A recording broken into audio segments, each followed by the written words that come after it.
What's up, listeners? And what's up, Omar Rodriguez? Oh my How you doing, man? gosh. Finding that weight you've been losing. Do you remember when we were talking about like Edinburg, like having no nightlife and how it's like pretty boring? Yeah, man. We had that conversation and we're like, dude, we got to like do something. People got to get going and it's 9 o'clock. We got to go to bed. Right? We were talking about that, yeah. And we were like, who's going to come in and help solve this Edinburgh crisis of no nightlife? Because you could only do so much at the local Chili's, right? I mean, things get accomplished. I like the little Presidentes, but yeah, I mean, 11 o'clock, 12 o'clock would be nice. 2 in the morning would be nice. So who do we have with us today that's going to help solve that problem? The equivalent of Harvey Dent here in the White Knight, ladies and gentlemen. Mr. Edinburgh's 2021 Man of the Year, Mr. Hiren Govind. Welcome, sir. How you doing today? Doing great. And thank you, gentlemen, for having me on the show today. Now, Hiren, what do you have to do to become the Man of the Year? You know, to be honest, whenever they came to surprise me to tell me, there's a video on the Chamber website, I'm actually super surprised because we were having an event for UTRGV, and Veronica Gonzalez was our new president. So I thought she was just coming to the event, and I see a basket. I was like, oh, they're bringing a door prize or something. I didn't know. And then they tell me I'm Man of the Year, and my face just goes like, what? Like, I couldn't believe it. Because there's so many more deserving people, in my opinion. But I've been giving back to the community. I sat on the chamber board for 9 years. My father was actually a former chamber president as well. So I've been involved with the community for several years. I think they just felt that it was time to. Several people nominated me, and so they chose me over everybody else. And for people that don't know you, can you tell us what your background is? So I'm in the hotel business. I was born in Beeville, Texas, raised in George West. We had no employees in my whole family. There's 10 of us in the house. My grandparents, aunt, uncle, cousins, me, my sister, and my parents. And we ran the hotel, did all the day-to-day stuff. So swept the parking lot, cleaned the rooms, ran the rooms. It was a great upbringing. And then from there, I moved to Dallas. We did the same thing there. That's cool. And we lived in a very in South Dallas. It was not a very great place. So the day we could afford to leave, my dad was like, "We're leaving," and he chose to move us to Edinburgh. And he loves it here. I love it here. I don't see us ever leaving. So I grew up doing hotel business. Went and got a degree in architecture, and then came back to the Valley and started my own hotels, and have been growing since then. And your family, are you like first generation American, or did they migrate over? Or So I am first generation. My mom is from Gujarat, India. My dad's from Trinidad. Wow. And they moved here in 1977. Been here since then. in your spare time, or probably takes up most of your time, but you are also the president of the Edinburgh EDC, which stands for the Economic Development Corporation, right? Correct. And most people in the past, when you mentioned the name of Edinburgh EDC, it was like, oh my gosh, that place has people rotating in and out. They never do anything, all these conspiracy theories and stuff. So what has been your experience, and what made you want to serve on that board? You know what? I obviously heard all those conspiracy theories as well. But I speak to several people, and I think a lot of them are unfounded. But I was like, you know what? I want to be able to get in there and do something, and maybe, find out what the truth is or whatever. So when I first got nominated, it was me and 4 city councilmen, and we decided that, hey, you know what? Let's go back to the way the EDC used to be. It was all individuals from throughout the community. They had different kinds of backgrounds. So we got an education, community, business members. So we had a well-rounded group to get some good discussion going. So we ended up creating a criteria for each position and let the entire city go and apply. So anybody who was a resident who met these criteria was able to apply. I think there was some 25 or 27 individuals. And each one of those individuals went to city council, and they discussed us in open public and in open session, and they chose each member. So they had a very vibrant discussion on everybody, and they selected us. And after that, we on our first meeting, we selected our officers. And to be honest, my experience has been excellent. I've never had anyone tell me do this, not ever tell me do that. We've been completely independent, and I believe we have a good board that takes every action and discusses every action and does things for the best interest of the city. The nightlife. We were talking about that the other day and how you're looking to develop and grow that. Tell us a little bit about the action plan and how that's going to come to life, man. So Ron, our city manager, came to us early last year. I want to say around February, and we had a powwow between us, the city council, and we just started kind of putting stuff on the board. What does Edinburg need? What can we do? How can we work? And downtown and nightlife seem to be the two things that came up after like airport and things like that. But for downtown, everyone had it on their list, all 12 of us. So we should start on that first. So we went out, we got the bond project. The amphitheater is getting paid for by the hotel owners. We use hotel occupancy tax money to pay for that as a catalyst. There's going to be a water garden, sculpture garden, a large event center with cultural arts. Cultural arts is going to be a huge part of that, where the Sam Houston building was. And inside there's going to be a lot of like media equipment. And I believe the media department is going to be moving over to that building. So kids from the city will be able to go in there and use that space to become creative. And hopefully start their own podcast. So we put all these pieces in place, hoping that it would create the nightlife, because there was no parking garage. There was nothing to do downtown. So we've seen now that several people are starting to fill in those gaps like we expect them to. It looks like a lot of restaurants, bars, and things like that are coming in. And other places around the city are also getting a lot of interest for these kind of things. So it's very exciting. And I'm sitting here thinking, holy smokes, Hiren is an architect. Yes, for sure, most definitely. So you could design the way this downtown place looks. Like you already have the qualifications in your mind to be like, this is the way people are telling me, and this is the way, the vision. Just the flow in general. Yeah, so I unfortunately, 2008 hit, and so I got fired or laid off before I got my stamp, and I never went back to get it.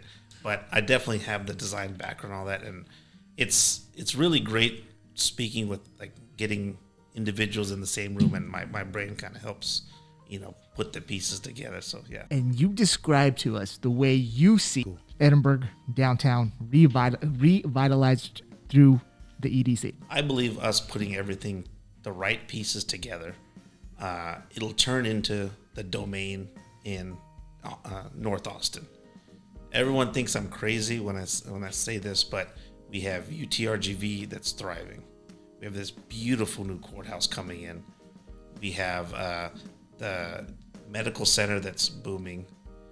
We also have two great event centers like with the Toros and the Vipers Arena, Bird Ogden Arena, and HEB Park.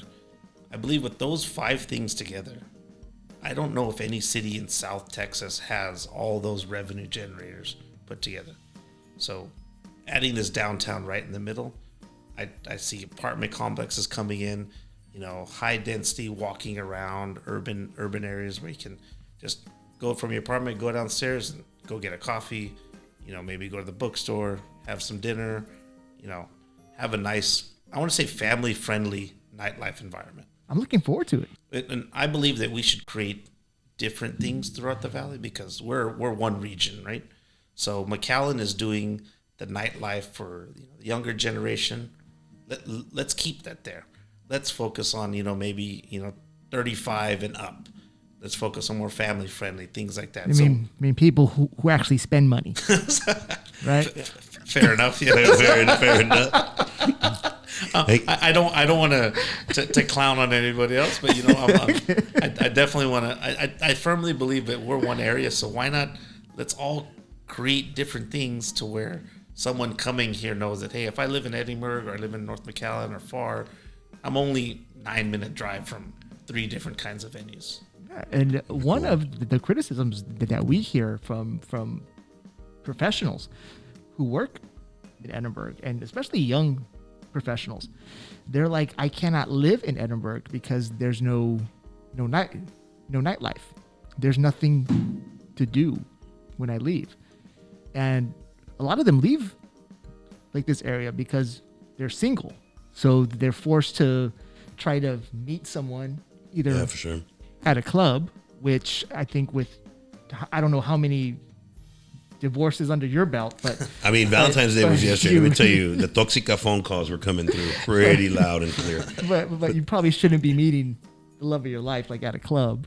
I'll never forget when I met my ex-wife on that tabletop in Mexico, and I asked her to come down, and I should have known then that I know. Never mind. You should have known. So that's one like of their major like criticisms. They go down to HEB to try to find someone because there's no nightlife. There's no place they could actually go where young professionals meet.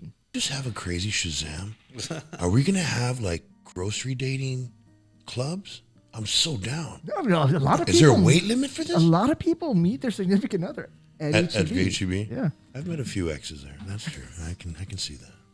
Interesting. And here's like not aware of that. He's like the whole other genre of people. I go to HEB for cilantro and onions. But Hiren though is coming to the rescue of those single professionals trying to build. Oh, for sure, man. This nightlife, which is so cool. If I'm lucky enough to be on the EDC board for I believe I'll have 5 years total more.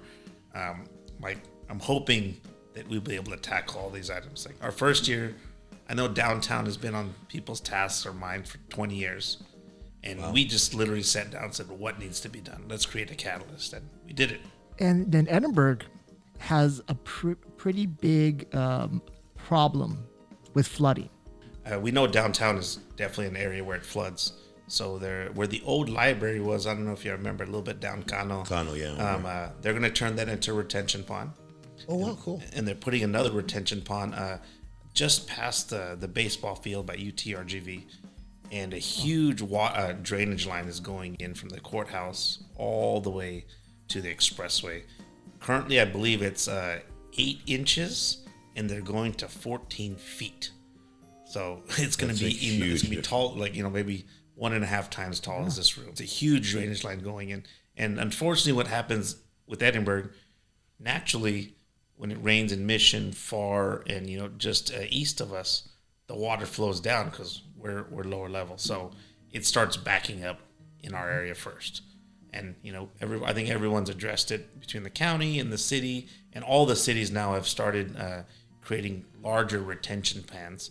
And McAllen is matching ours, Far is matching ours, so everybody developing now is required to have some kind of retention, so that we all know the issue. We're hoping as more development comes, it'll actually get better instead of getting worse.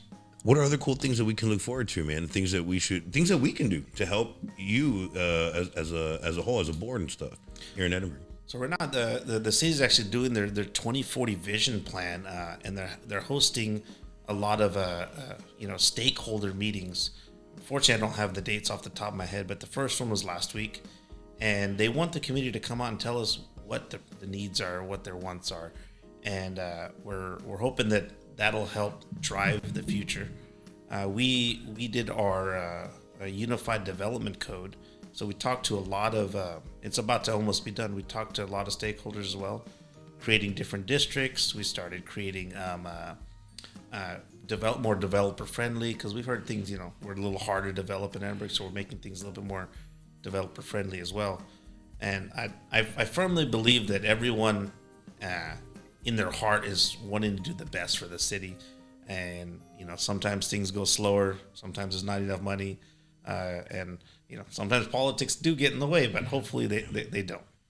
Well, Hiren, it is awesome that we have you in our community working on these issues, and definitely people should know you, because you are facilitating this grand project that I think, having my business here in Edinburgh, I feel comfortable having you at the head of this like big project. I feel comfortable that with you at the helm, nothing's going to explode and nothing bad is going to happen. So that's awesome. And for sure, I don't do it by myself. Our board does a great job.